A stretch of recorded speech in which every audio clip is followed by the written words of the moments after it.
Hello everyone and welcome to Paris, France on day 3 of the World Karate Federation's Individual Karate Championship qualification phase. It's the last day of the tournament and our program comes to you from the Pierre de Coubertin Sports Stadium in the heart of the capital city of France.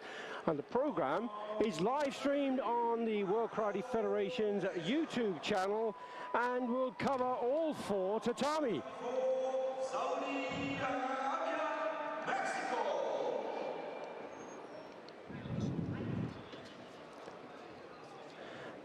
I'm Billy Brennan, and joining me to provide you with live commentary will be some of the sport's biggest names, including Olympic, world and continental champions, as well as some of the sport's best coaches.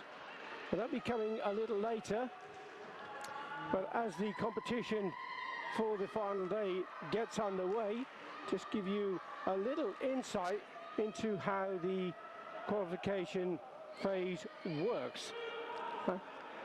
Qualification process for the 2025 World Individual Karate Championships includes a combination of pre-qualified athletes and the qualification tournament. Pre-qualification was available through the previous individual World Senior Championships and the WKF World Ranking System.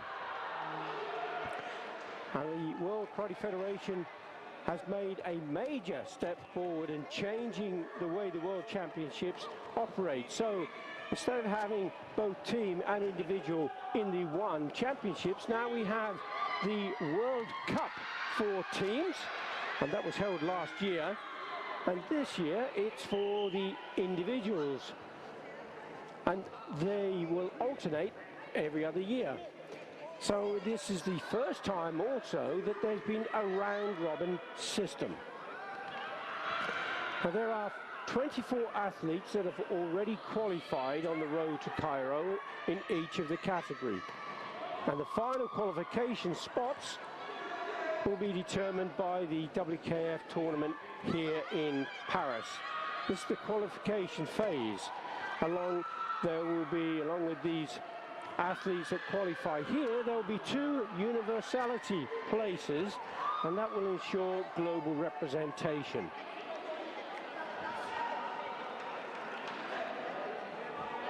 As we see, the tournament is now underway, and what I'll try to do is give you an insight into how the competition is developing and on each of those tatamis. Now I know that the commentary will be coming to you across all 4 tatami, so please forgive me if it sounds a little strange to you, because this is an idea, a new project that the WKF are trying to implement that will see live stream for these events to take place, so you can keep up to speed with what's going on from one tatami to the next, and it gives you an opportunity then to decide which one you want to stay with, which tatami you want to stay with, or whether indeed you want to look at something different. So on tatami number 1 we have a match that's underway, and this is between Croatia and Switzerland. And Switzerland are now 1-0 up and has that sensu, and that is between Street of Switzerland and Lisak of Croatia. Now, some of these athletes' names you will know because they will be competing in either the Youth League or the Karate 1A series, and some obviously in the Premier League as well. And there are other athletes that you may not know particularly well.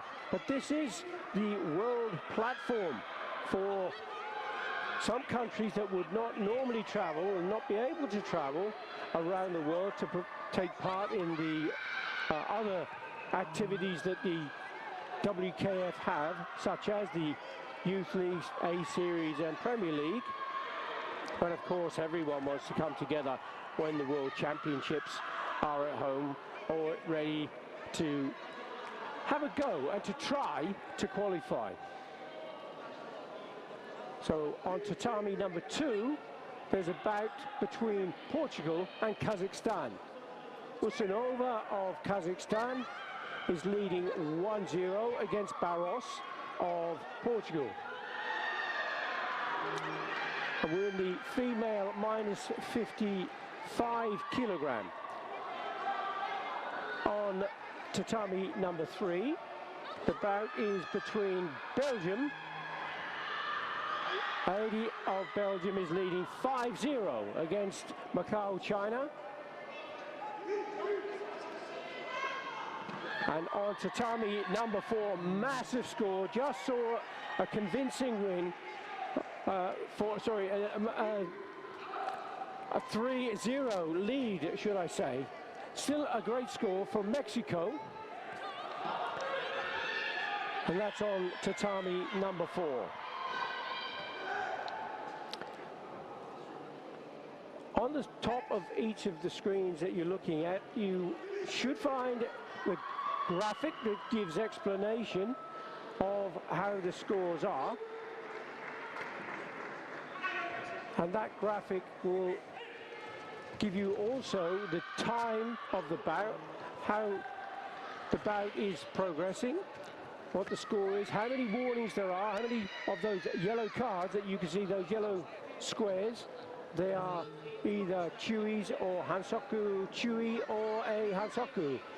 So basically, if you're not completely familiar with the rules, there are 3 Chui. That would be 1, 2, or 3 yellow cards. The 4th one is a Hansoku Chui, and then they're getting perilously close to disqualification. And the last one is indeed Hansoku. So on tatami number 4, Korea is in the red colors. Yang of Korea is up against Azerbaijan's Sadigova. Match is only 25 or 30 seconds into it now, and it's a 0-0 score. Still 0-0 on tatami number 1, and that's the second bout. It's only 30 seconds coming up into that bout. It's between Kosovo and Macedonia. Oh, beg your pardon, Malaysia. And that is between Garavilla and Robert.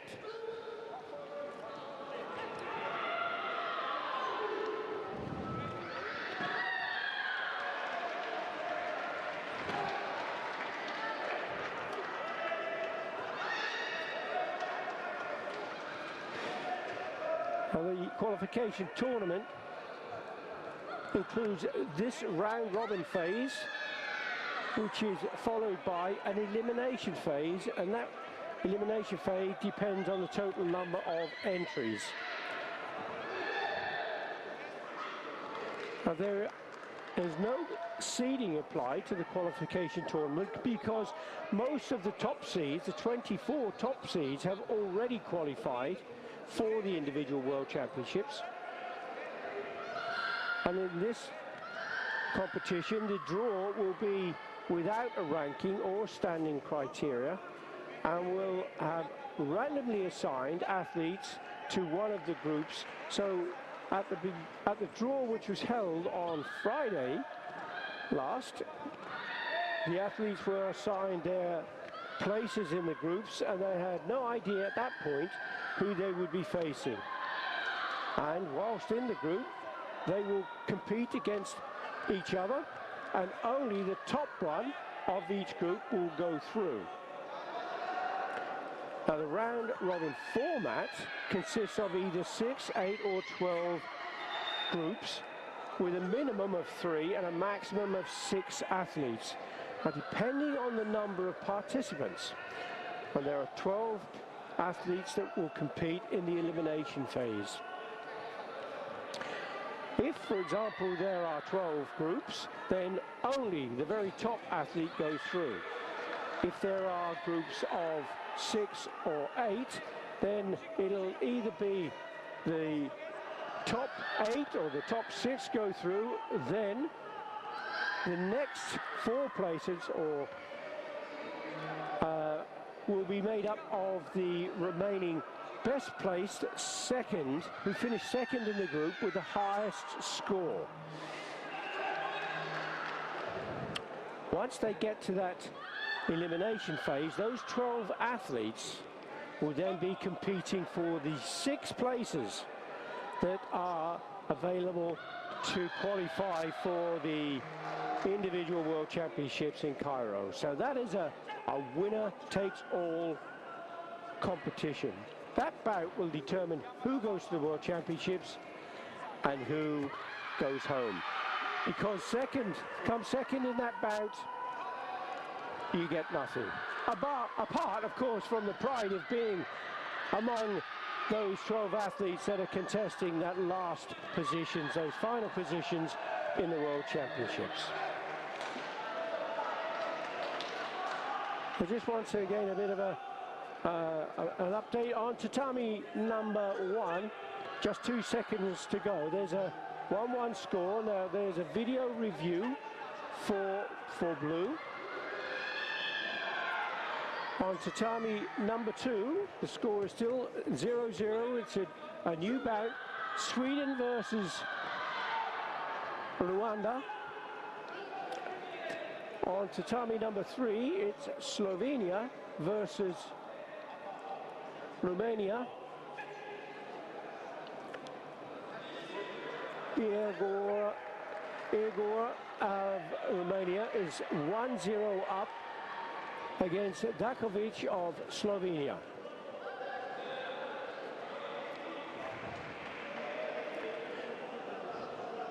And as you see on tatami number 4, from time to time the leaderboard will pop up to give you an indication of how the athletes are progressing.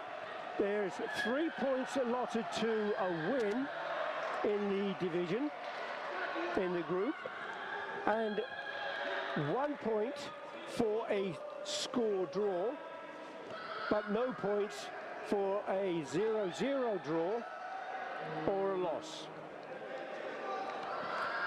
And at the end of the group phase, the athlete with the highest score is the one to qualify. And if there are less than 12 in the 12 groups, then it is the best finishing second place to qualify.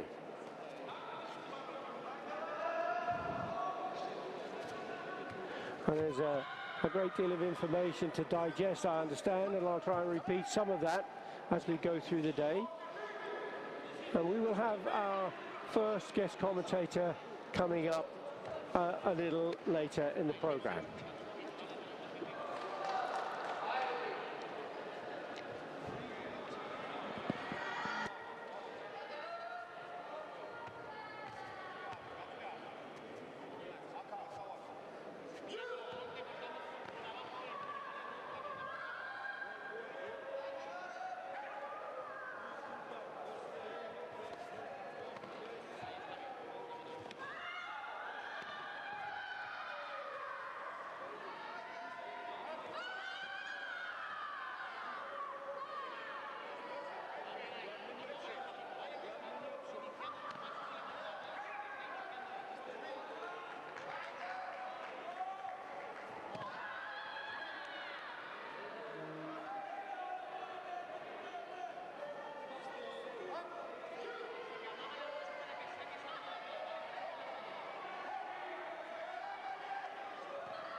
Got it.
So we have an opportunity for an update on where we are with the competition. We have our first guest commentator who's just arrived. We'll introduce the guest commentator in just a moment. But on tatami number 1, we have Cote d'Ivoire and Serbia. On tatami number 2, Scotland versus Jamaica. Tatami number 4, France versus Korea. And the athletes just coming on to tatami number 3, we have Romania and Belgium. If you're unfamiliar with the procedure, if you wanted to find out, when I did the introduction at the beginning of the live stream, there's quite a bit of information on there, so you could whip back to the beginning and just listen to some of that. I'll repeat that, of course, later in the program as well. We aren't providing live play-by-play commentary for any particular individual tatami, rather a broad-based commentary, just giving some update on the various actions across the board as we go through. We do have the live stream, of course, and we want to grow the audience. And this is a part of a trial for the WKF to have some commentary for the elimination, the pool stages of competition, and particularly the individual world championships. And we are aware, obviously, of various people around the world who are already watching on the live stream. For example, there's Francisco David Martinez Veinga of Mexico, who's online at the moment, and he's watching tatami number 4. So a big shout out to Francisco. Francisco, if you have any questions for the guest commentator, please put it in the chat, and if we can give you the answers, we'll certainly do that. Similarly, we have Adnan, who's watching, and he's on tatami number 3. Tatami number 1, Musumi Pramanik. Musumi, welcome. Glad to see that you're online and watching us. Demon Dilitha of Nepal. Nepal is a fantastic country. We've seen those flags flying in the competition, and I'm sure there's going to be a lot more moving forward. So that's the process that we're going through, basically to introduce our next guest commentator. Many people will be familiar with the work that he's doing at the moment. A former athlete, and now a coach, and from the United States, Cameron Madani, more popularly known now as Coach Cam. Yes. Great to see you here, Cameron. Thank you so much for having me. I'm, first of all, honored to be back on. We've had some pretty memorable experiences being together and watching some amazing matches and doing some commentary over some amazing matches. So thanks for having me back. I am very, very, very excited for this event. And my old category is going up right now as we speak. Well, that's one of the reasons I wanted to get you in here, because perfect. You don't often get a chance. Okay, you can't be sitting in the chair as a coach, sure, but you can be giving your views on how your athletes are performing, and they're doing well. Most definitely. So far, yes, we're just coming up short, but I hope that our athlete in -84, Brian Buka, will be able to be our first one that can qualify through this event. We have 6 already qualified through the different phases already to this point, but today is going to be a big day for us. And in your absence, you're not in the chair, but the head coach for the United States, is this Brody or yourself? Yes. Or do you work in tandem? No, we work together, obviously. All the coaches for the U.S. team are great right now. Our staff is working very, very functionally and supportively together. Now, Brody is our high performance director, but also a coach, so he's overseeing everything. He's the big boss, making sure everything is, the ship is steering in the right direction, and our job is to support that mission. And it's for the athletes to get the best results. Absolutely. Now, you've commentated with me before as a guest commentator, Cameron, and there is, of course, the match that was an outstanding one. Correct. Wasn't it? Yeah. Huge viewership on YouTube, isn't it? Mm-hmm. The score, phenomenal, was it? 15-13 in the end. Yeah, it was. I mean, first of all, what a venue, and it's coming around full circle, because we're going to be back in Cairo for the World Championship final, right? Final phase, and having that match be one of the most viewed matches of all time for karate itself. Us there, and then my mom being one of the center referee was pretty special. You know, it's pretty. And she's here. She's here, yes. Running the show. Running one of the tatamis over in Tatami 4. Very yes. important cog in the WKF wheel, certainly from the refereeing point of view. Well, I appreciate that. And just your impression of the tournament and how it's running, what it looks like. Well, I think the format is special, right? And that whenever there's something that's special, it comes with some challenges as well, right? So having the different pools, between 8 in some categories and 12 pools in other categories, right? There's some, and then each one having fluctuating sizes between them, right? 3 all the way up to 5, people in the same pool. It's a lot of fighting, a lot of challenges that come with that, and I think it's actually very good for our sport, because now you're not just out after one match, right? And if an athlete has maybe not the best performance in one match, they still have the rest of the pool to work their way back up. But then those athletes that are dominant, you see it happen throughout the whole thing.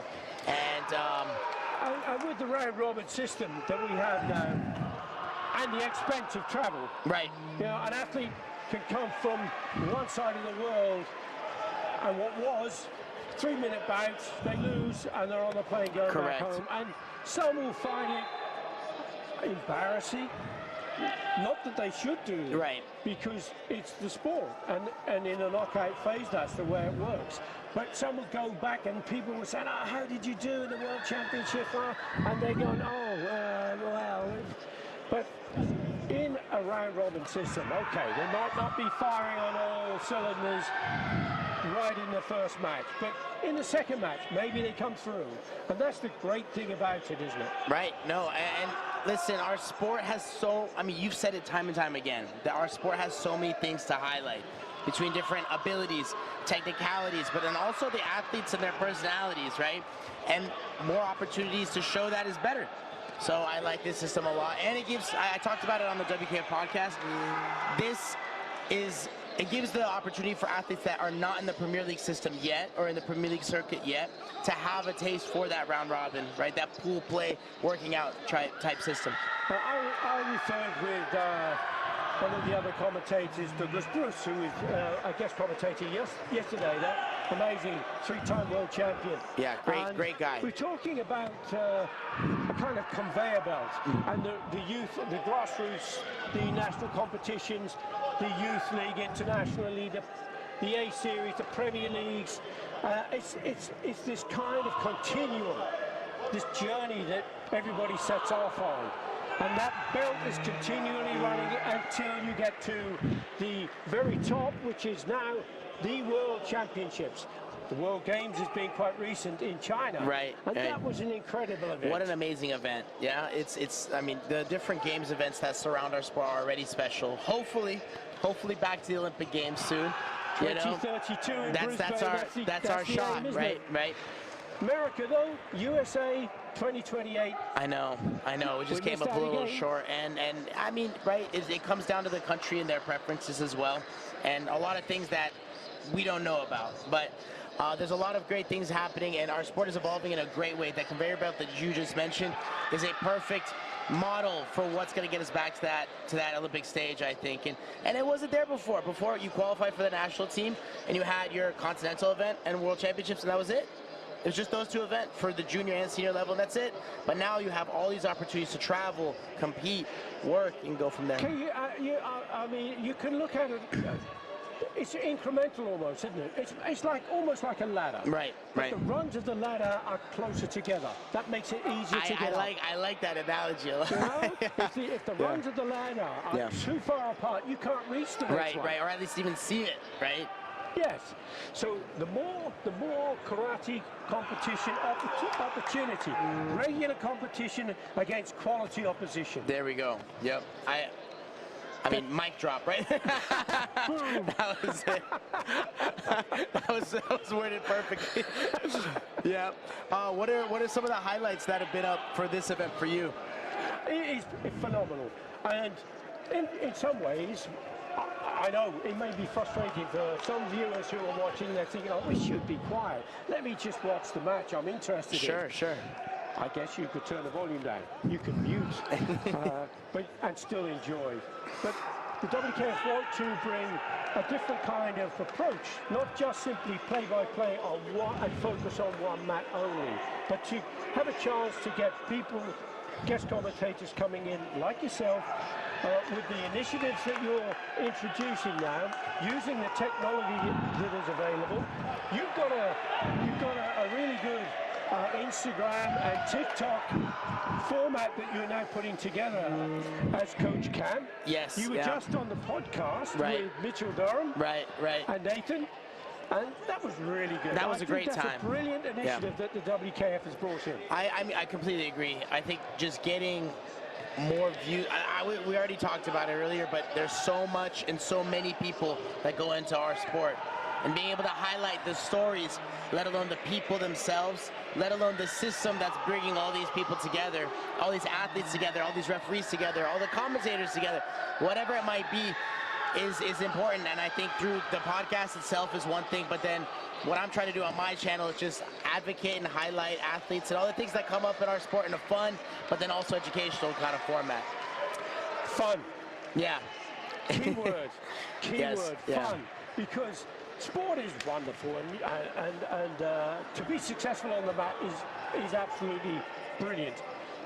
But if it's painful, if it's stressful, if it's uncomfortable, I'm not so sure that's good for your health. Right. But if it's fun and enjoyable, I know it's a very serious business, but there's got to be a fine balance, hasn't there? Right. And that fine balance is, I'm so happy you said that, because you understand it, because you've been in some of the most legendary matches as a referee, and understanding that I'm sure you enjoyed some of those matches. Shout out to Rafael and Co, right? And Kata, of course, in some amazing kata bouts. But very similar to what you experienced, that these athletes are balancing the intensity versus enjoyment of the moment, right? And enjoying that intensity that comes up with being able to give everything. And the athletes that you're seeing be successful, not only in this event, but the stars, the grand winners of our sport throughout the Premier League circuit are individuals who are able to enjoy this process while also being able to put that intensity into what they do. Exactly right.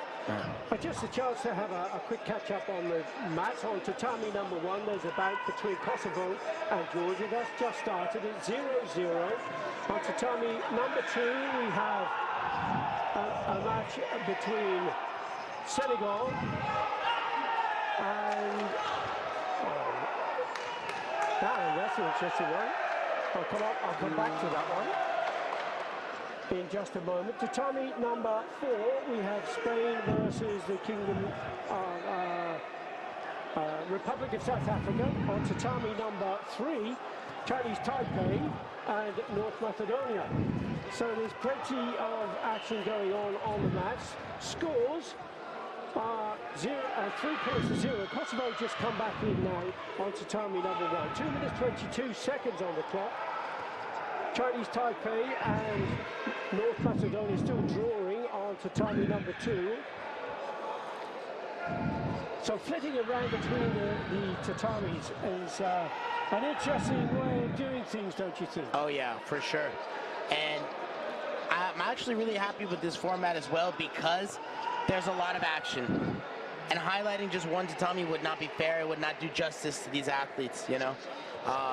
You have some high-ranking athletes that just got, edged out of qualifying for the final phase of the World Championships, and they're here. But then you also have some real strong newcomers, or for lack of a better word, underdogs that are performing like absolute beasts, amazing works throughout it all. And the qualification bouts from yesterday, wow, some amazing highlights.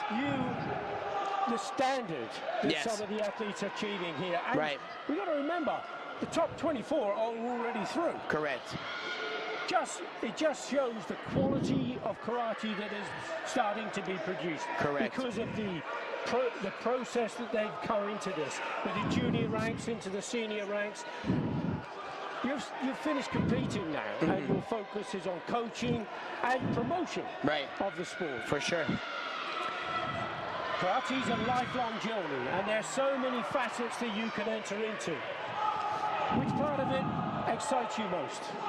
So I'm going to be honest, I love the coaching side, obviously. I'm a little biased, but I talk to my students all the time in my dojo back home or my club back home. And the 3 main avenues to continue the realm of sport is either the athlete, coach, or referee outlet, right? And either one of these 3 allow you to keep on the circuit, perfect yourself, seek the endeavor, right, of the whole sport itself, and allow you to keep growing.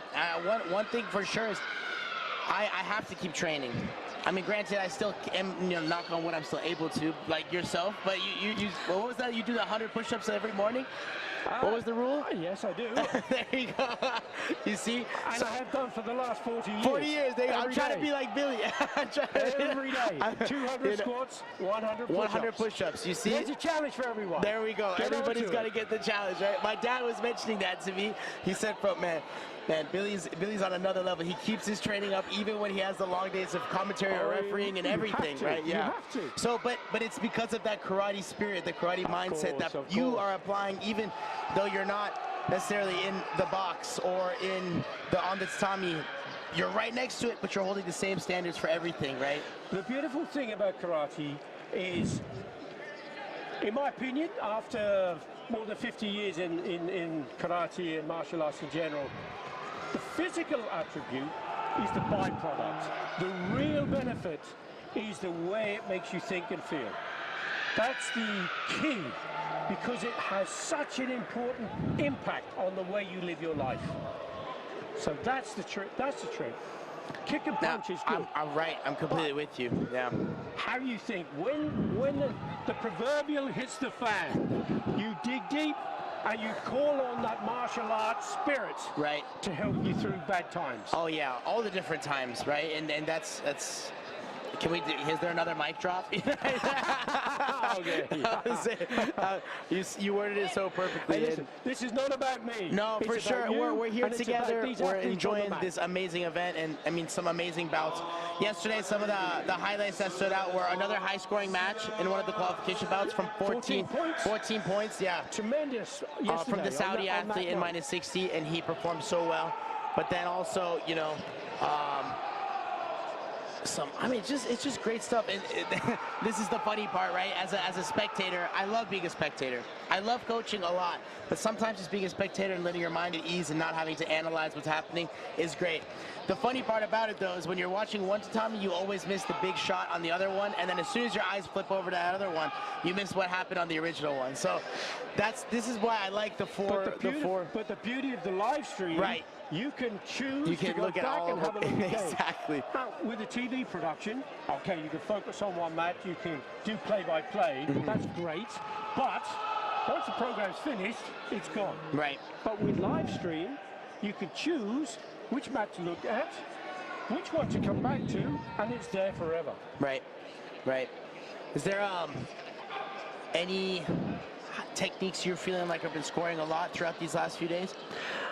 Well, the variety between these athletes is there's no, it depends on which weight class. Some of the lighter weights, fantastic kicks. Haven't seen so many takedowns with Ippon scores, but that could come in the elimination phases. That's the thing. For sure. Once these pool round robin is being complete and we get down to the last 12 athletes in each of these divisions, that is the real business end of the competition, because it's winner takes all. Only 6 go through to the World Championship finals. Right. That's a tough one, isn't it? But yeah, There's it no is. silver medal. Oh no, oh no. There's one ticket per category, right? And everybody's working for it. Now, we got another karate family here, in Tatami 3, I believe it is. The Yes, French Tatami athlete 3. from This is the French France athlete. and Jordan. Correct. Absalom is the younger sister of 4 siblings. Abdesalem. Yes. And that's another karate family right there. Yeah, Celia is she's one of the rising stars of the sport too, fighting another strong athlete from Jordan here. But I mean, you know, karate families are everywhere. Of course we they got the are. Kvesic brothers, of course the Badanis, and then the Abdusalims as well. Alsawi twins from Kuwait. Oh, for sure. The twins are great. Incredible. They're awesome guys too, and they've been around forever too, which is awesome. I remember the first time I went to the Dubai Open before it was a Premier League. It was still part of the Golden League, where they were trying to get it into the Golden League, and that's when I first saw these guys. And it was awesome because they made it to the finals of the male kata category, and they went against each other. And it was funny. It was so identical. I don't know how, like, the kata's not their looks, not just their looks because they're twins, but I don't know how the judges, you know, made the decision on which kata was better that day. But it's and they've been commentators, of course, for some of the events. And it's so funny because they will both answer the question with the same answer. It's exactly at the same time. At the same It's time, incredible. yeah. I think they're team kata athletes or something. I think it's just one person there, really. And it's is it an illusion? No, That's pretty cool. No, that's pretty cool. Okay, let's have a catch-up. On tatami number 1, we have Georgia versus Kosovo. And Jakub Azdani is leading 3-0 on tatami number 1. On tatami number 2, it's Azerbaijan and Romania. And that score is 3-2 in favor of Turgut Hazanov of Azerbaijan. On tatami number 3, France versus Jordan. And it is Celia Abdesalem who's leading 1-0 on tatami number 3 with 27 seconds still to go. Tatami number 4 is England's Ashton Patrick, and she's up against a Venezuelan, Alexander Vasquez Nieto, and that is a 1-0 lead for Ashton Patrick with the century advantage. Now that's completely wrong. I beg your pardon, because the graphic I've been given is for the male Kumite minus 84 kilogram. That's not good, is it? This Just is a little not switch bad. up. I think they're updating right now, Yeah, but they've changed it over now, haven't they? But there we go. 1 minute 27 seconds. England versus Venezuela. Let's on to Tatami number 4.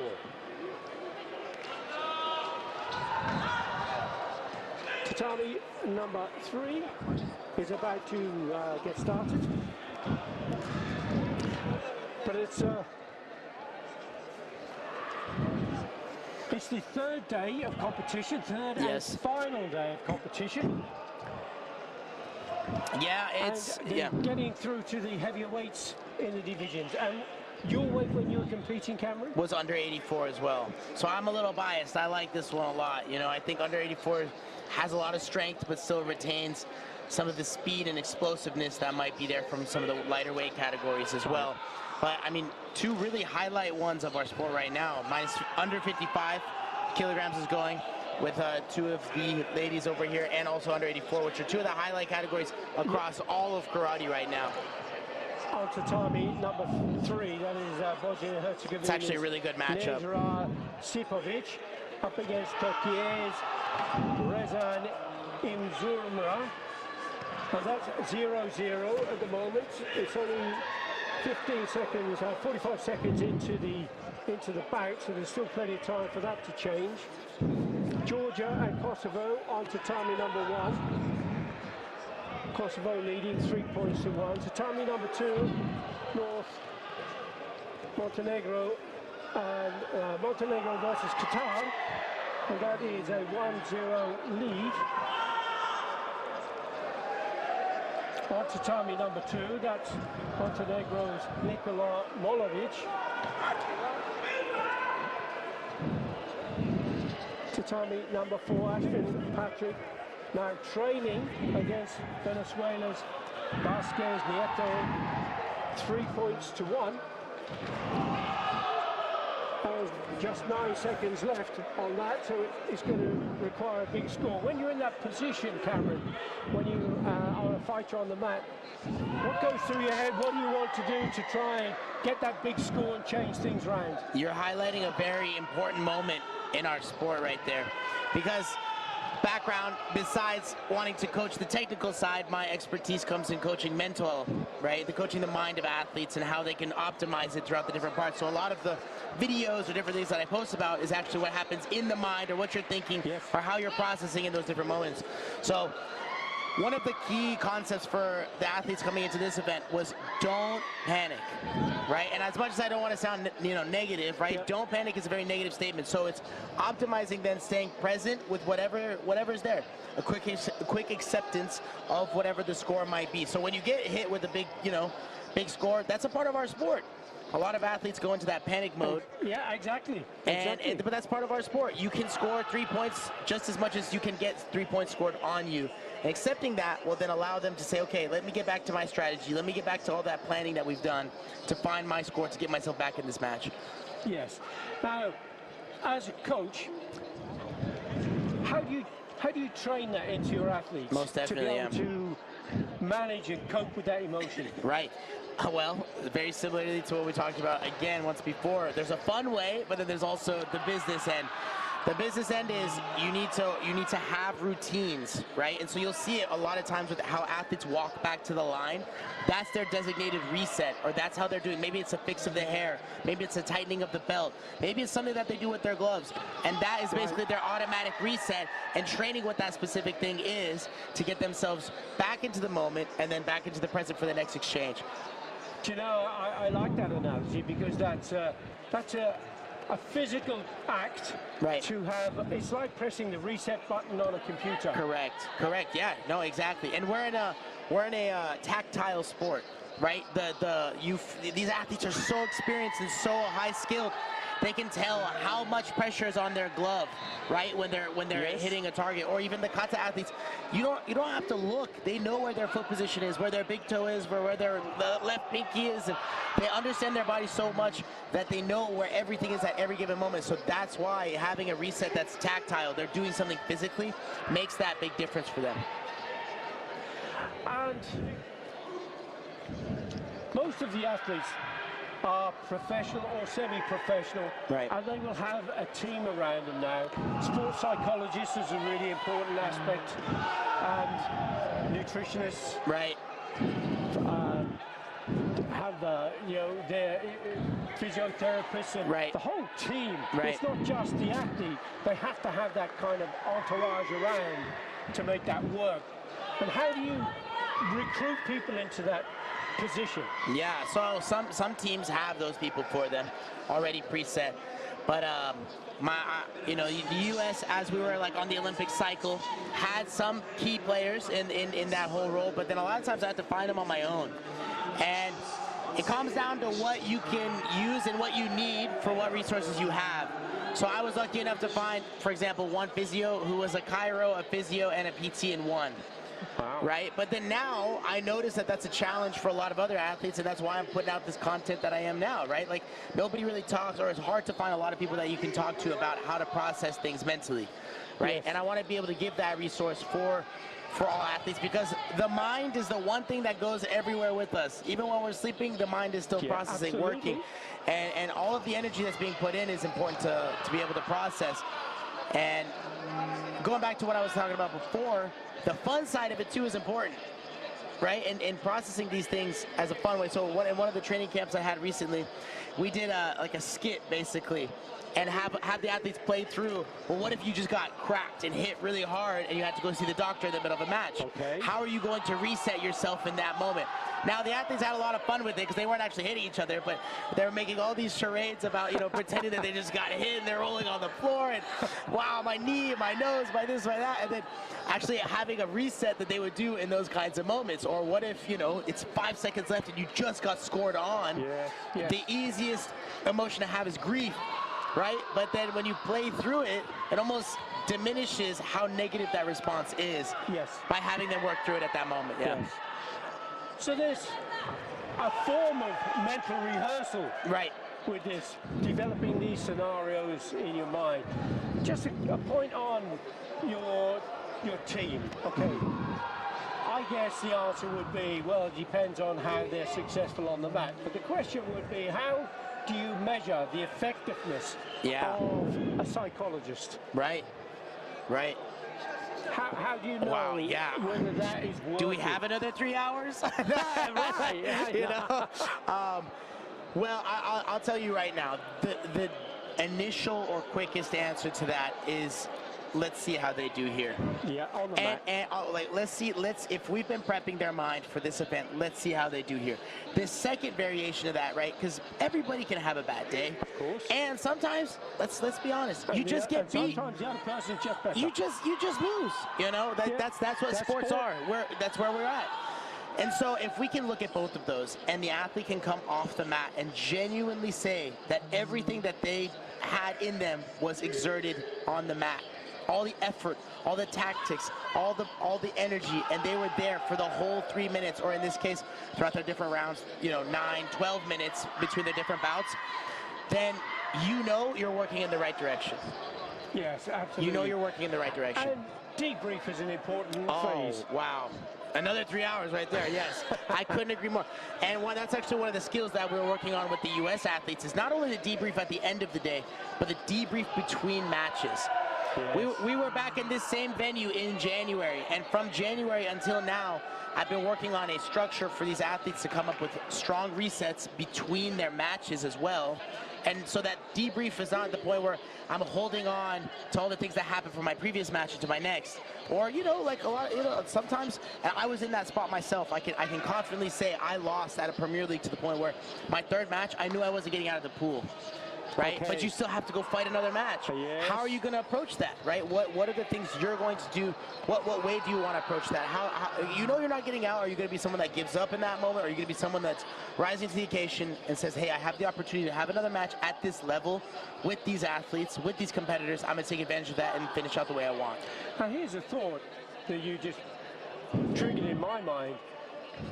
You are now going into your last match, and you know that you're not going to get out of the pool. Right. That's going to affect your commitment and performance. For sure. But if your opponent is going into that match knowing you can't come out of that pool, and that determines whether they go through or not. Right. That's an interesting. Oh, you're talking about the psychology of our sport, right? And then, you know, the referees that go into it too. We got to give them a lot of credit as well.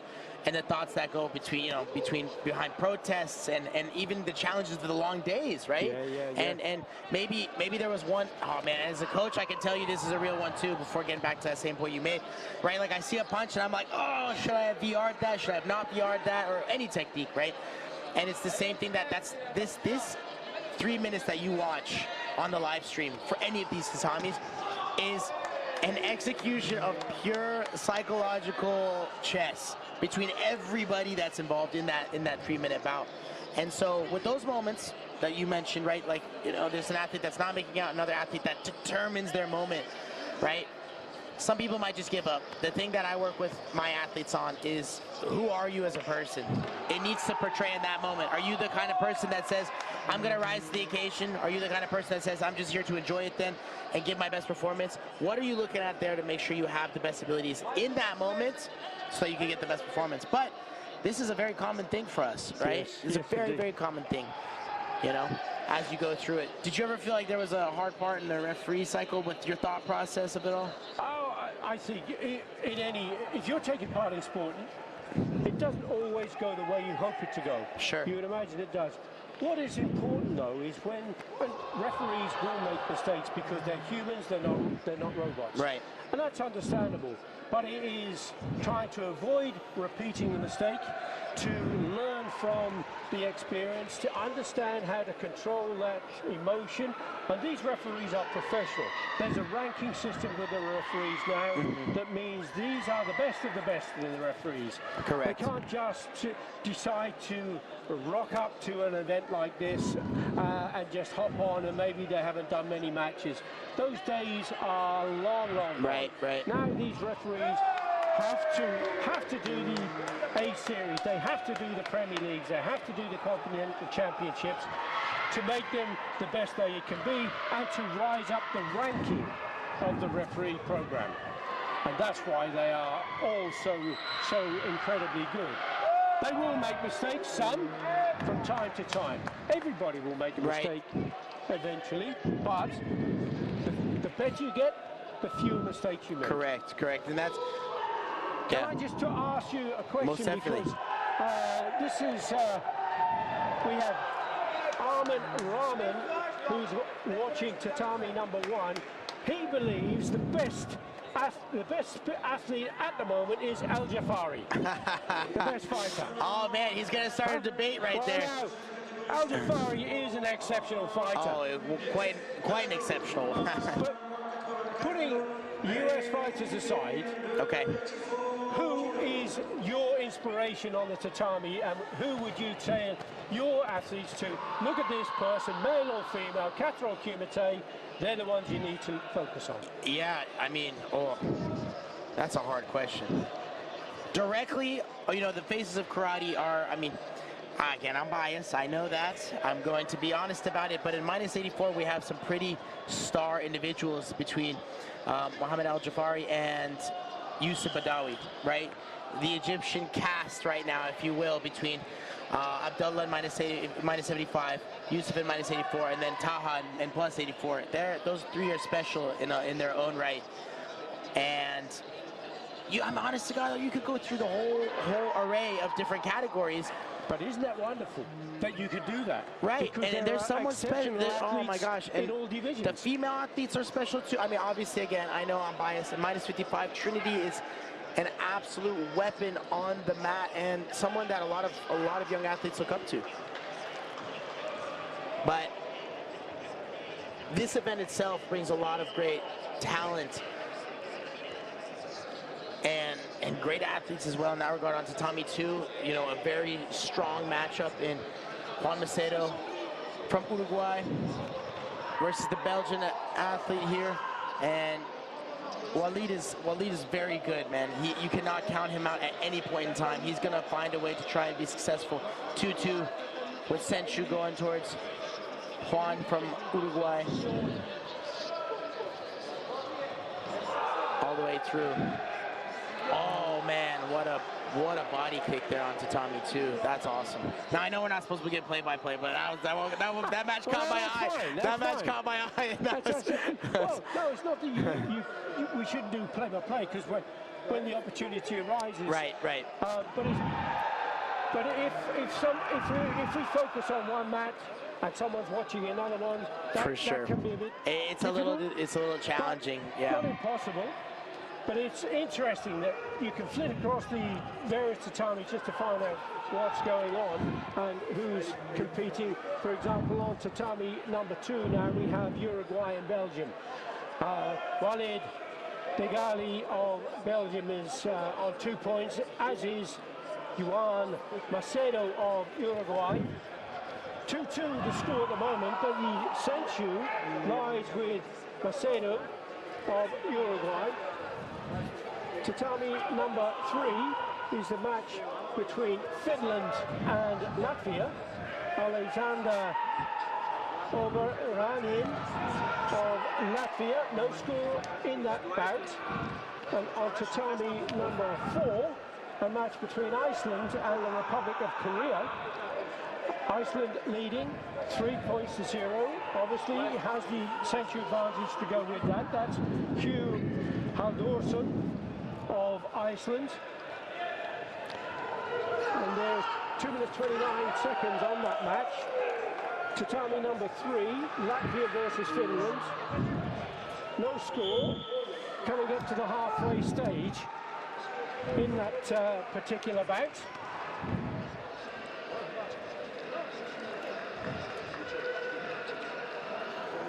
Some great matches again. You know, everybody's fighting for that last spot. So maybe the excitement of this one, this event could be on par with or just above of the World Championship. You know, the final phase, because everybody's fighting for that final spot, right? So the hunger and the drive is on another level. And once we get to the final 32, it also will be round robin. Oh yeah, true. And then they'll have to get out of the pool to get into the brackets, and then ultimately to get into the medals. So it's when do you peak? At what point? Because there's not such a great distance between this phase of the World Championships and the final phase. Do they peak for this or do they peak for that? You can't make assumptions you've got to qualify though, can you? No, I mean, karate's almost it's like a 11th or 10-month sport. Yeah. Right, we're on. It is a long season. A lot of people think that because the Premier League circuit is, within the first 6 to 7 months, that it stops there, and then everybody's just resting and having a good time. But a lot of times, athletes are in extra camps, or they're trying to find extra competitions to go to keep that match feeling and that experience level at a high, so that they can peak for a second time right here or right now, basically between this event and then the World Championships. But a lot of times we call it the minimal peak. So you peak for your event that you're working towards.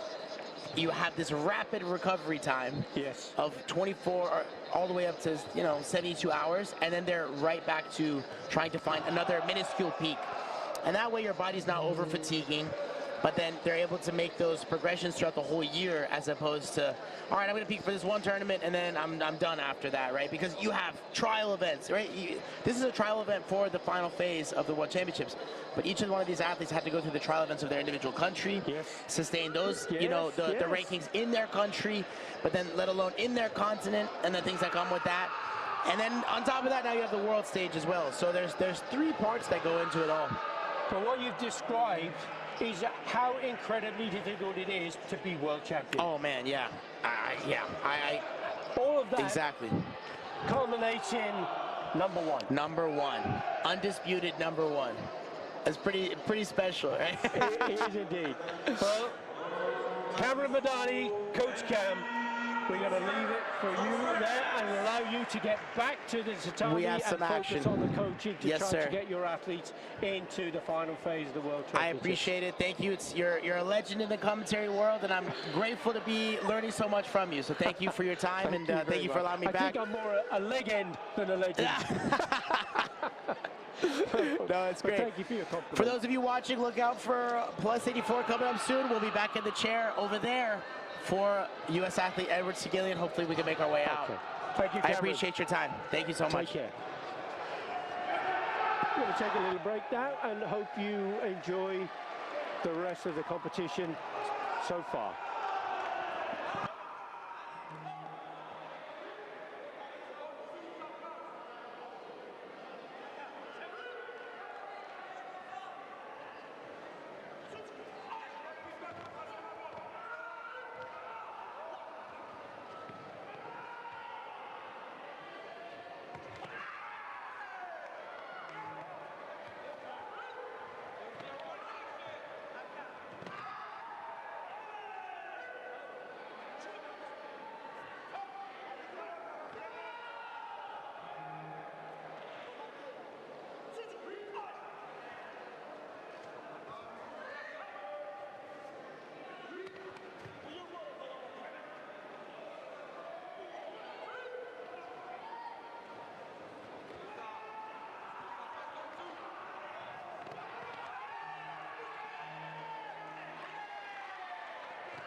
so right. So this is what I have. Yep. Normally, for the World Games or the Olympic Games, I have what is called a CIS system, which is a commentator's information system. And then I can drill down to all sorts of information about athletes and whatever. The best the WKF has is their website, which is okay to a fashion, as long as it's kept up to date. And on here we have four screens.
So, welcome back from commentary position.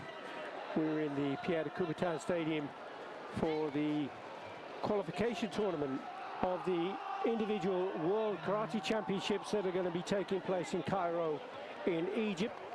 We have 4 tatamis running at the same time, and we're looking at the male minus 84 kilogram round robin phase of the competition. There are 12 group pools in this phase, and each one of those pools or groups, which are referred to as, only the winner from each of the groups will go through, and they'll go through to the elimination phase, at which point only that elimination bout will produce the 6 winners that will in fact qualify to go to Cairo for the individual World Championship finals, and that will be for the top 32. So there are 24 athletes already qualified through the ranking system in the 4 previous World Championships, and there are another 6 places that will be determined here in Paris, and then the final 2 places will be the universality positions to produce the global representation that the sport of karate is looking for. So on the mat, we can see that there's, if you will be choosing to look at either tatami 1, 2, 3, or 4, but the commentary and our voices will be heard across all 4 tatami. So you can choose to listen to what we have to say, or if you rather prefer to focus on your mat, perhaps you can turn the sound down or even mute us. But I've got a guest commentator with me now that is going to give you some really interesting insight into how the referees are operating and selected. And that guest commentator is from the United States, very experienced referee, William Gutch. Welcome. Thank you. It's an honor to be a part of this. Thanks for having me. William, we've pulled you off the mat. We had permission from Javier Escalante, the world chief referee, for you to spare a few moments or a few minutes to talk about the referees in the World Karate Federation.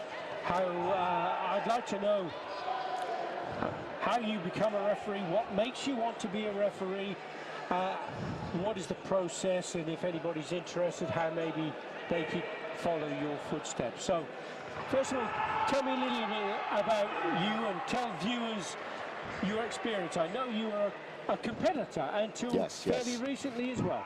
Yes, exactly. So my background is as a kata athlete, part of the U.S. team for many years, Shotokan stylist. And I think that lends itself into the story of my journey as a referee as well. I started refereeing just about 20 years ago. I got my very first national license. I got my first international license 15 years ago.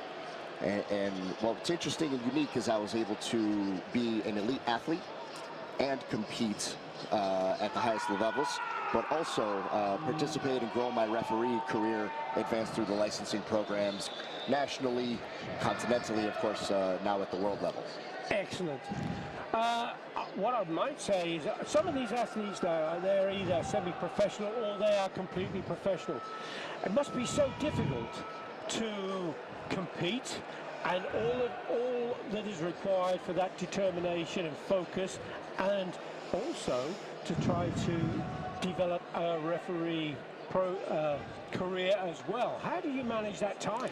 You know, it's something I've always kind of loved doing, is just being very busy, and I think that's what it comes down to, is the referees that are participating at the highest levels, they are professional, semi-professional, the same way the athletes are professional, semi-professional. So balancing the two challenges, of course, you know, not always a lot of free time available, but a lot of the training that you do as an athlete helps you as a referee as well. And I think that's why you see so many of our great referees are former athletes. And I guess you don't have to be a former athlete, but it must help, mustn't it? If you know what it's like to be hit, you know what it feels like on the mat as a kata player. Yes. There is certainly a different feeling when you have participated, as a Kumite competitor, you don't have to, develop the understanding, the feeling of the competition, of the fight. You're able to just mold as a member of what's going on there. And the same thing for kata as well. You just inherently understand a little bit more. Okay, now, I really want to hear what you've got to say, William, but we have a change of the division, so we need to just focus over here for a couple of moments and allow the athletes to be introduced onto the tatami, ready to start the competition. And as there'll be the formal bow and leaving the tatami, that gives us a chance to once again come back to the information you've got to share with us. So, are you a double A? Yes, I've been a double A now for 2 years.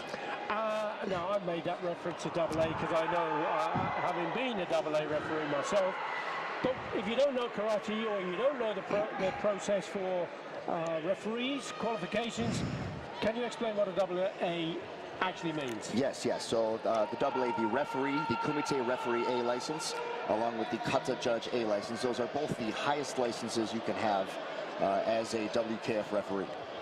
Every year, there are certain events you have to go to in order to take your examinations. Here in Paris is one of the events, and so many referees have been here now for 10, 11 days going through their evaluations. The first WKF license you receive is generally at a youth league event. Earlier this year it was in Fujairah, and that's where anybody trying to get their introductory WKF license would go. Once you have your Judge B licenses in either kata or kumite, then you can go to the other events, which is usually at a world championship event like here in Paris. And so you work through those levels one by one. In kata, there are 4 levels. 2 levels in kata, and in kumite, there are 4 levels. But that applies to continental level and to WKF, doesn't it? Absolutely. Continental here in the PKF, we have 3 kata levels and 5 kumite levels.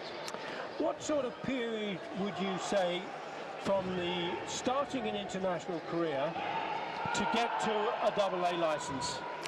Well, so every country is going to be a little different in terms of their requirements and whether or not they mandate the Continental Federation and how far through the Continental they have to go. But in general, most officials who get to this level, if they get to the double A license, it is 10 plus years of officiating experience. That's a huge commitment, isn't it? Yes. And the cost associated with that, does the federation help you? So every federation will be a little different, but by and large, most of the referees and most of my colleagues are self-funded to a significant degree. So you have to have deep pockets as a referee. Yeah, that is true, and a lot of time as well. And you have to have understanding families. Very much so. Big commitment, isn't it? Yes, and I'm lucky enough that I get to bring my wife to a couple of these trips to have fun, enjoy ourselves, and so while I'm here at the event, she is experiencing all that Paris has to offer. Does she practice karate? She never did. She's a former elite athlete as a gymnast. Which made her quite an important coach when I was competing as a kata athlete. She was, always pushing me, always supporting me as a wife, but also she was with me in the dojo. And what is her name? Her name is Alexis. Well, fantastic, Alexis. Absolutely brilliant that you're giving the support to William. And it does take a team, doesn't it? Absolutely. As an athlete, you need support around you, but also as a coach or as a referee. These referees, now the WKF has a ranking system, doesn't it? Mm-hmm. So you can't just simply come to this event and expect to take part. Absolutely. Once you get to that double A level, every event you go to, you receive an evaluation. You receive points, just like the athletes who are competing. They receive points for their participation. And so your tatami manager, the person who's in charge of the overall quality and performance of the tatami, does an evaluation for every A-licensed referee in their tatami for the weekend. And those points accumulate across the number of events you participate in. That develops the ranking, and that develops what referees get to participate in events such as this, and of course Cairo coming up in a month. How are the referees going to be determined for Cairo? So for Cairo, you have, of course, the referee commission, which is all of the top-level referees in the world from the respective continents and those selected as well. You then have, from that ranking system, the top 30 referees get a bid, so to speak, based on the number of points they've accumulated. And then from there, the countries do have the ability to nominate up to 2 officials for the participation in the event. However, all of the referees that will be participating in Cairo have to fulfill the multi-continent, multi-event requirements to be able to even be eligible. So you couldn't simply think, well, I'll do 1 or 2 events a year and then I'll go to the World Championships. Correct. The participation level, I mean, you have to do a minimum of 2 youth leagues, a Series A, you need to have Premier Leagues, and most of the referees that are at this level and are able to get into the ranking are doing multiple Premier Leagues. And they have to be different continents. Absolutely. At minimum of 3 continents across those qualifications. So people listening must be thinking, goodness me, I don't want to be a referee. Look at all the costs, look at all the difficult processes that you have. How does it fulfill you, though, to achieve what you've achieved, William? I think all of the referees that are here and continue to participate, it really shows the love they have for the sport, the love they have for Karate Do, and really the camaraderie and friendships that you develop with each other. It's a community. It keeps people coming back, and I think that's the biggest draw, along with, especially for the former athletes, it keeps you engaged on the tatami. It makes you feel like you're a part of it again. Talking about the tatami, let's focus, for example, on the tatami for a moment. On tatami number 2, we have Finland versus a WKF2 athlete. That's an individual neutral athlete, and they carry that WKF brand.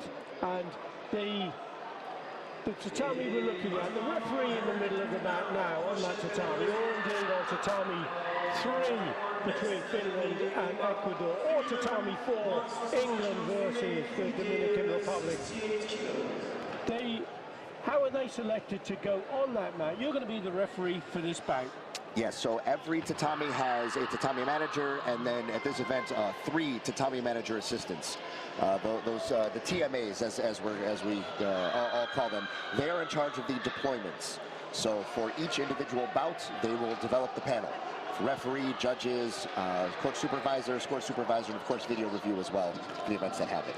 So if I don't know too much about karate, I think, well, I know this TMA that you refer to, maybe they're just going to pick their friends to be the referee. Is that the way it's done? Or is it more complicated than that? It is, of course, more complicated. It starts with your license, and that will determine what you're even eligible to participate in. So those 4 WKF levels I mentioned before for Kumite, the first 2 are judge licenses, the next 2 are referee licenses. So, of course, if you only have a judge license, you cannot referee.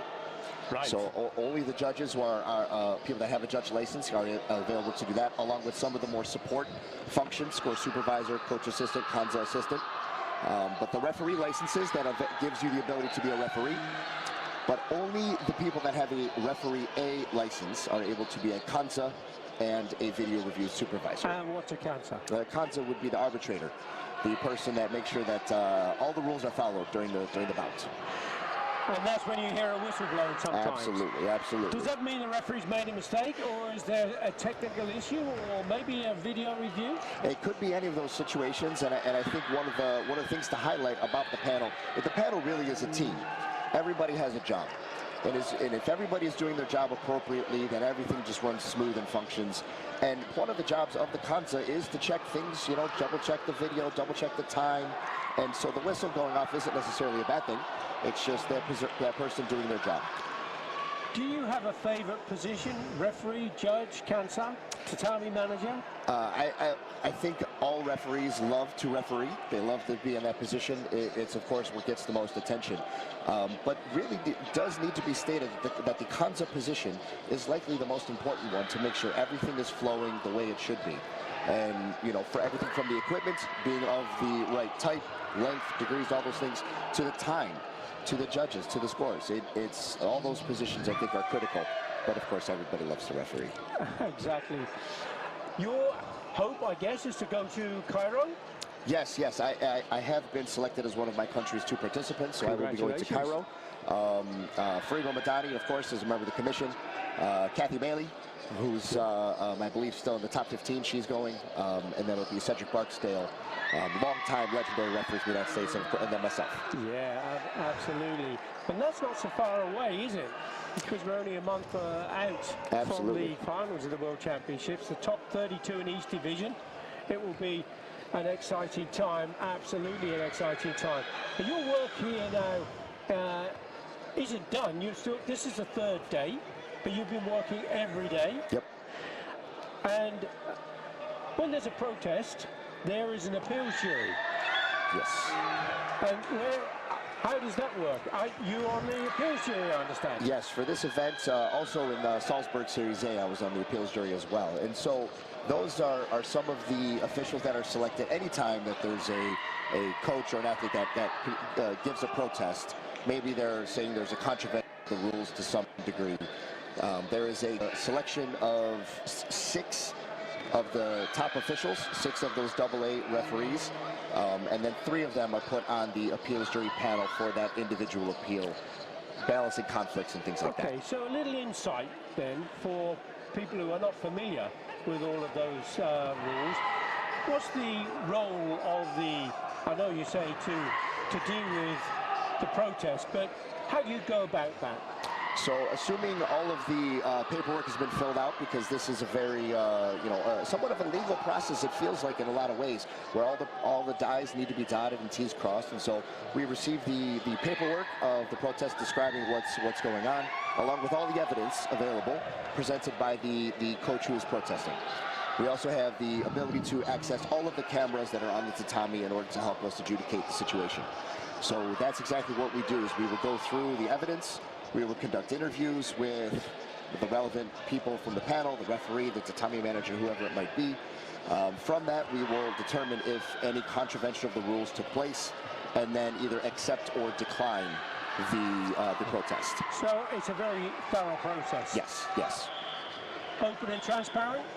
As much as can be, of course, yes. The conversations amongst the appeals jury are also supervised by, we have 2 supervisors for this event, Eva Mona and Giuseppe, who are both the secretary and assistant secretary of the referee commission. Wow. It's quite an industry, isn't it? Yes, it is. Yes, it is. But a very important part, because the athletes on the tatami have worked so hard to get the entry through their national federation, to be the only one to represent their country with a chance to go to the World Championships. 546 athletes started out. We're in day 3. They're being eliminated down through the process of the elimination phase to only the top 6 to go through. So the responsibility for you as referees to make sure that this is a fair competition, a non-biased competition. You do get people who say, well, I think this referee was favouring this athlete, and it's always going to be that in the minds of people, particularly when their athlete lost out, or I felt that should have been a point and it didn't get a score. What would you say to people who feel like that as a referee? Well, I certainly am no stranger to that feeling. As when I was competing, it was not an unusual thing to feel. And so sitting on the other side, by and large, the referees are all trying to do a good job. Everyone is trying to do their best. Everybody comes at it and just really evaluating what's in front of them, regardless of the countries, the continents, or anything along those lines. Mistakes do happen, and that's where, that protest process is really there to empower the coaches and athletes, to give them something to make sure everything is fair. But truly, all the referees are doing their absolute best. They have multiple layers of checks and systems in place, along with feedback channels to improve the quality, to make sure that everything is happening as best as it can be. Brilliant. William Gatch, Thank you very much for Thank your you. time and the insight into the world of refereeing. And best wishes for the World Championships and the rest of your work here in the Pierre de Coubertin in Paris, France. Thank you very much. Truly a pleasure. So now everybody has an idea of what it's like to be a referee, how it feels like to be a referee, and we'll give you a chance now to just focus on the mat, on the competition, and I'll come back to you in a short while.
Because my ponytail is going.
Welcome once again.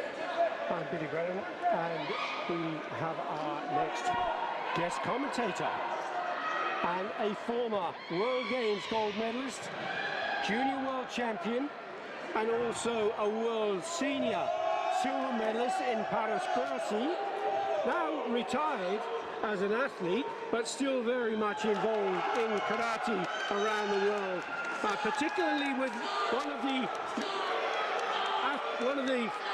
partners, if you like, that the WK have, the sponsorships, and you'll see many of the gis and equipment around, and that is Arawaza, of course. And I'd like to introduce to you now Jelena Kovacevic Herrera.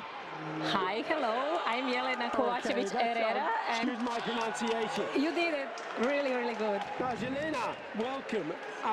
I can only speak English and a tiny piece of Spanish and a little bit of this, and I feel really humbled in your presence because you speak something like 5 or 6 languages. Actually, yes, I can talk, and I'm fluent, let's say, with Russian, German, more and more with Spanish, and my English is getting better every day. How embarrassed does that make me feel? My apologies. No, it's fine. I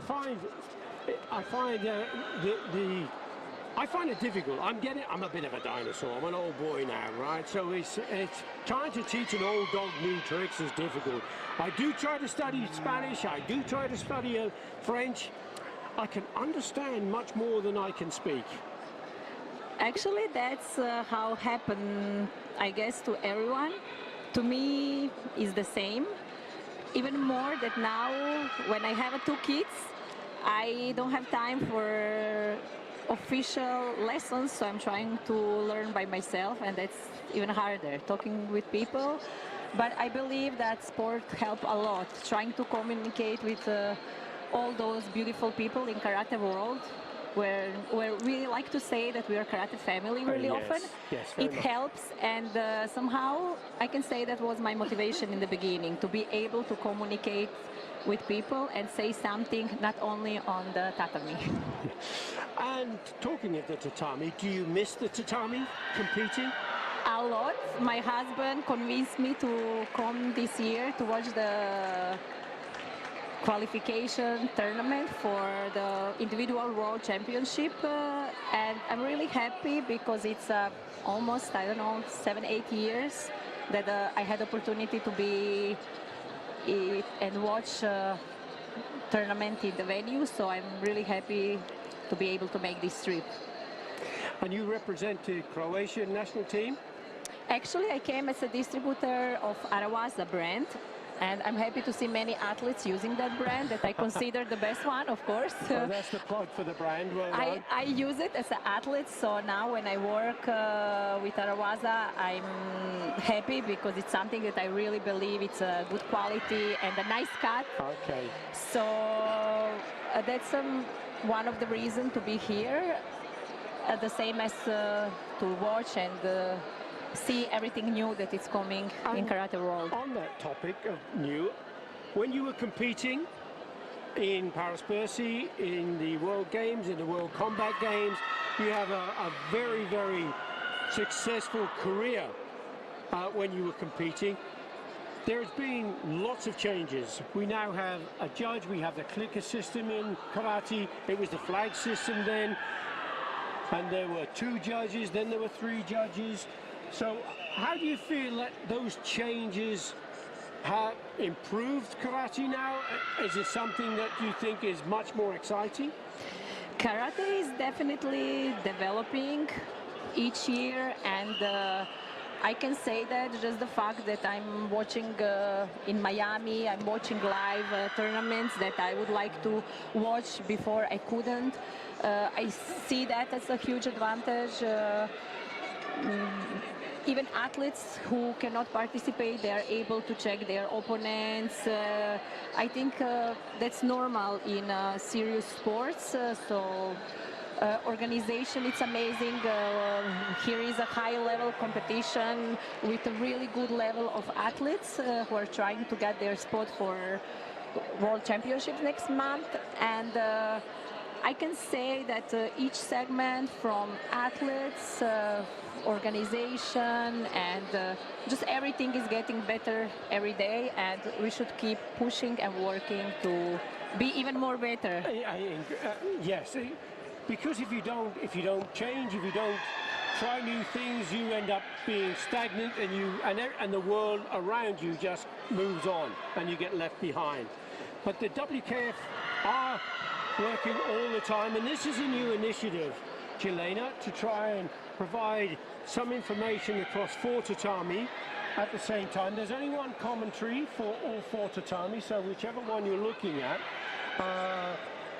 you'll be hearing our voices, and we may be focusing on one. So it's difficult to give a play-by-play update, but I can give you the scores. For example, on tatami number 2, the match between a WKF2 athlete and the Czech Republic, the score is 0-0. On tatami number 3, 51 seconds on the clock, it's 3-0 to Serbia against Uzbekistan.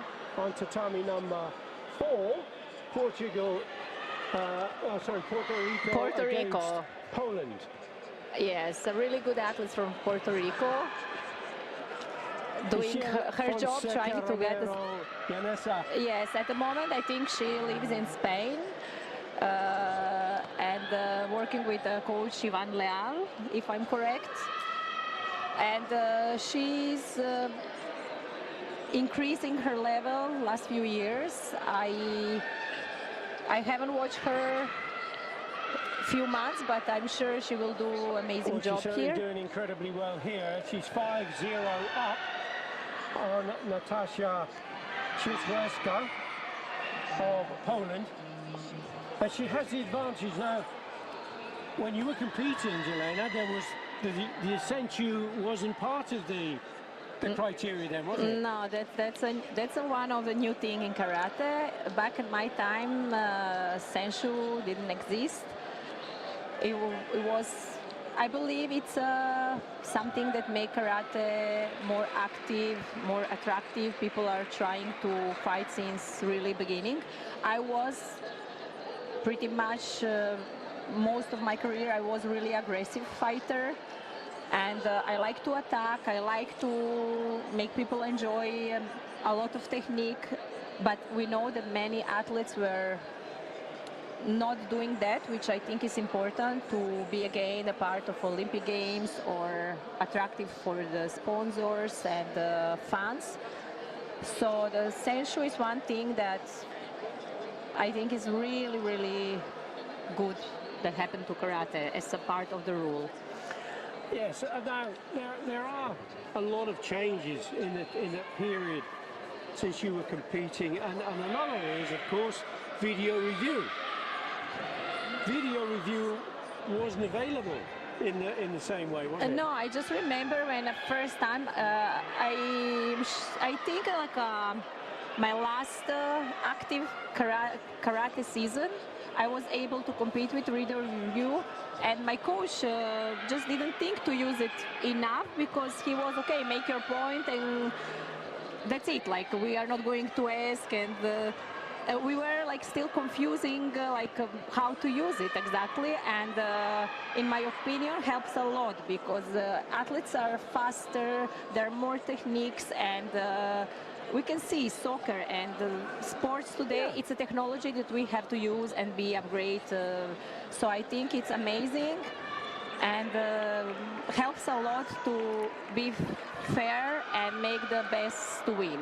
Now, we've had a question on Tatami 1 from Lars Nielsen-Lind, and if I have interpreted his question correctly, he's put it in the chat, but he's suggesting here that the VAR function should have the ability to review your opponent's score and to, for example, I think he's saying that if there was a score from red from the judges and then there was a censure given for that, but that censure wouldn't be given until there's a video review for blue. So let's say, for example, when that review takes place, if the video review is to give the score to blue, then perhaps they should get the censure if, when the video review is studied, red's score, although given by the judges, may be passed or shouldn't have scored, or was possibly second perhaps. But I think that's a very difficult thing to consider, because the VAR process, the opportunity for the video review, is to help your opponent, not to harm your opposition. It's to help your athlete, not to harm the opposition. I think that's really the essence of it, because if we started to go down that road, then it would be challenges all the time, I'm sure, because coaches, it would be in their interest. I don't think that was a score. I want to do a video review to try and have that cancelled.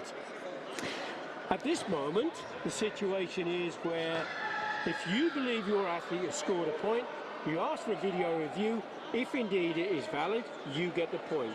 But I don't think it's advantageous to take away anything that's already been given by the judgment of the officials. I agree. I think that should be the main purpose of a VAR. The only situation that I saw is the moment when sometimes coach lose the card to request a video review, and the other coach requests the point, which was the point, but here the referee hadn't seen and the coach doesn't have where. Sometimes I think it should be checked if that points came after, to not get even that it's request with a video review. And definitely with something new, we will, as a sport, we will have to check, see how it's going, and maybe upgrade a little bit. But the main idea, I think it's correct and really nice. So yeah, the general principle, I think, of video review is sound. It gives a voice to the coach, and now it gives a voice to the athlete, because if the athlete feels they've scored, they can ask the coach to put in the video review. I think today, my opinion, my only critique about karate is that the athletes are maybe showing too much jumping. I would prefer to have one traditional touch of behaves, being there, more bow, doing the things as a karateka traditional, without so many gesticulation, jumping. That's my only comment today for karate, for young karateka. But their athletic performance is amazing, karate skills, and they are just doing amazing job for our sport. So exactly. But we can see many times, almost each fight, they are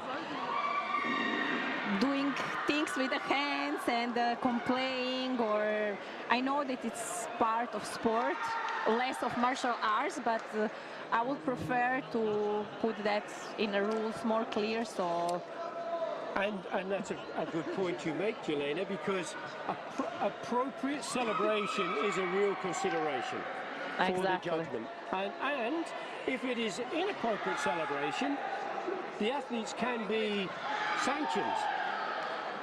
So it is something that the Rules Commission, I know, have been looking at, and hopefully that will be made a little clearer, because I think there's a fine balance between raw emotion and celebration when you, let's say for example, an athlete has just defeated a world champion.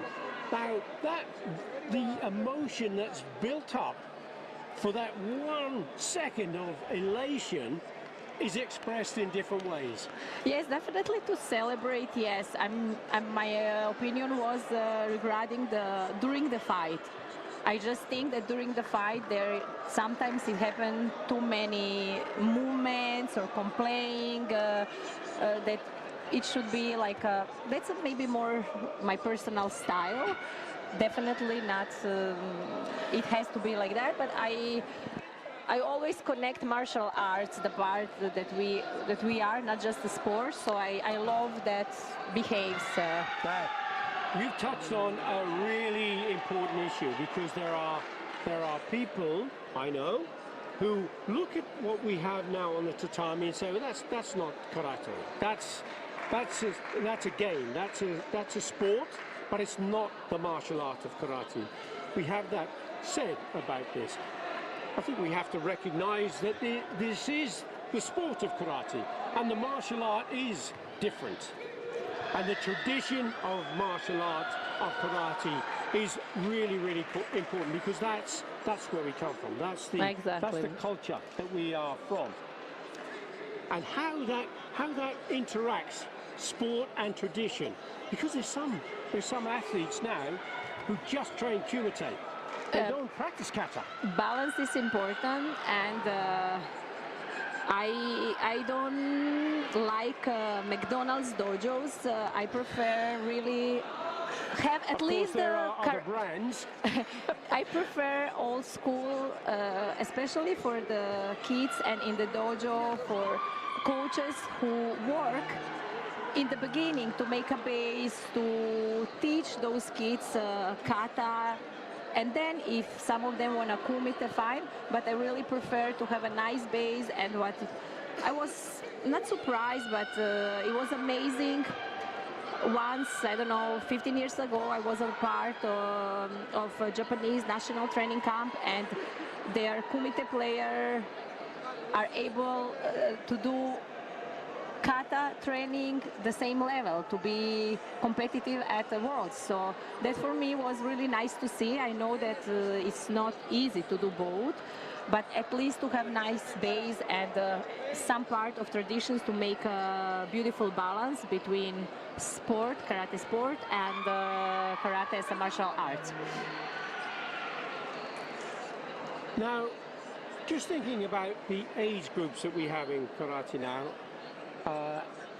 we have the youth league in the WKF, so children can compete 10, 12 years old, then they go into the A series, then they go into the Premier Leagues. There's so much more karate competition available now than there were just 10 or 15 years ago. That's true. I was competing minus 53 after minus 55 when categories changed, and in this system today, I wouldn't be able to cut weight like I did before, because my goals were Worlds or European Championships, a Premier League by that time, other tournaments, just to be on shape and compete. Most of the time, not even my division. So today, I think it's financially hard, and more than that, I started competing once I was 18 years old. So I think I had a long and nice career. I'm not against kids competing, but after I graduated economy, after that I studied at Kinesiology University, and it made my opinion even more clear. I'm against early specialization. I think what I say in the beginning, kids should develop, they have to work hard, of course, to compete. And I know that today it's a challenge, big challenge for coaches to make them develop, and in the same time be ready for each of those tournaments, that there are many in karate calendars. And But we are developing. We are getting more and more professional. So it's a one challenge that we as a sport and coaches and each dojo, we have to find a way, again, find a good balance. But as I say, it's a lot of tournament, and for young kids is a huge challenge regarding the early specialization. Sure, but it's choices. They've got a lot of opportunity. They can take it or leave it. They can miss them. They don't have, because the vast majority of karateka don't compete anyway. Because you have recreational karate, they go to the dojo, they exercise, they learn the sport. Some are in for self-defense, some are in for competition, but karate as an activity can satisfy all of your needs. Yeah, that's one reality that we have in our sport, and I'm glad. It's amazing sport. I make a comment also. I was talking with many coaches this weekend, and some of them are struggling financially to follow all those tournaments, and we have to keep pushing and trying to find a way how to get the status to make them financially established. Yes. In worldwide, I'm thinking not just specific countries, to be able to grow together even faster and stronger. And that is exactly what we're looking for. Fantastic. So, Jelena Kovacevic Herrera. Correct? Herrera. Herrera, okay. Forgive But me for that. Kovacevic, which I think it's really hard to pronounce, you're doing amazing. Okay, yeah. I was part way there. Thank you very much for your time and best wishes. Thank you very much. I'm happy. I'm glad to be here and to stay part of karate world and see how everything is going better and better every day. Excellent. So good luck to everyone. Good luck for all athletes, competitors, coaches, and I hope see you again. Thank you. Take care. Bye bye. Oh, there you have it. Jelena, fantastic.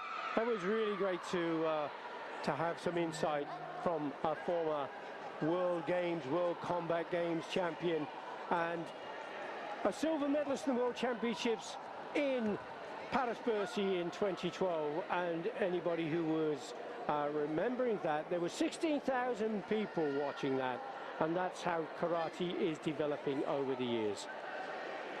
I'll come back to you soon with more guest commentators and more information and updates on the competition.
comments. No, this will be perfect. Perfect.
Mesdames, Messieurs, le t-shirt de l'événement est en vente à l'espace boutique. Il est présenté par Dario, partenaire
14:30, 14:40, termina ese tatami.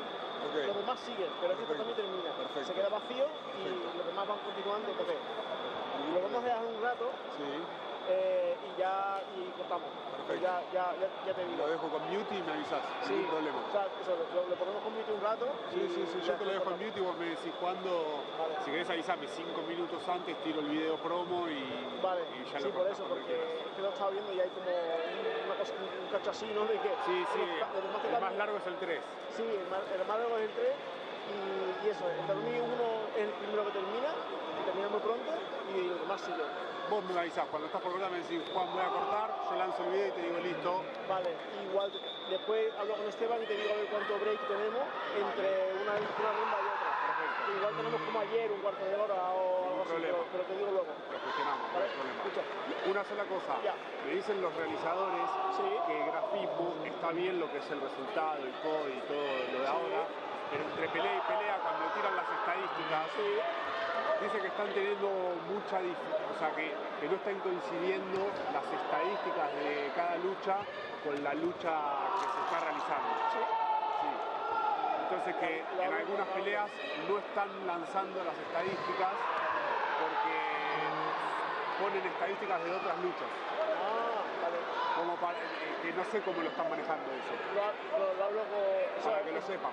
Es tema de ellos, claro, obviamente. O sea, por ahí actualizan las estadísticas y terminan poniendo las estadísticas de la pelea anterior. Claro.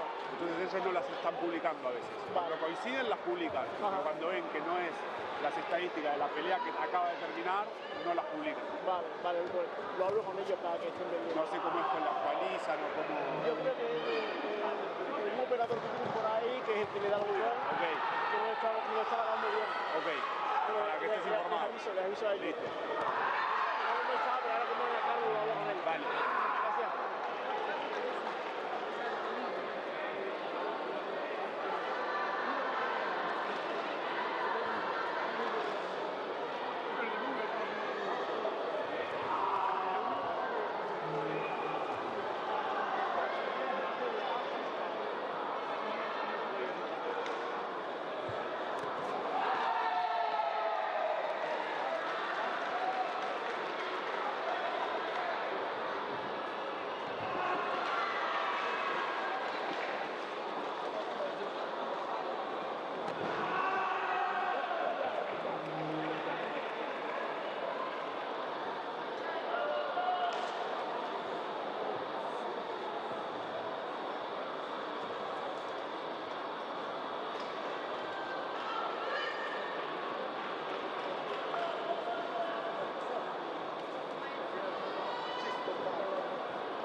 Možda kao drugi proziv.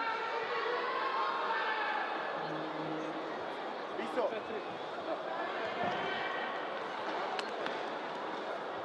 Nemamo više, možda kao drugi proziv jer imam 8 grupa.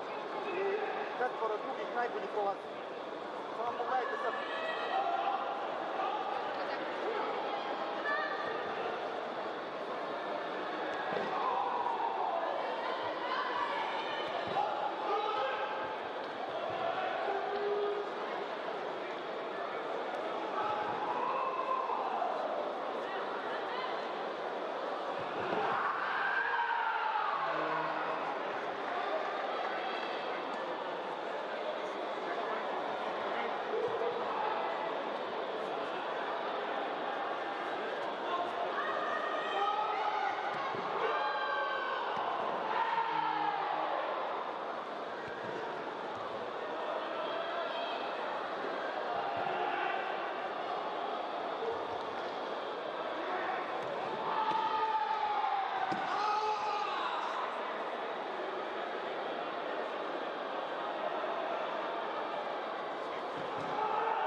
In life, you have only one question. Is it worth fighting for it or not?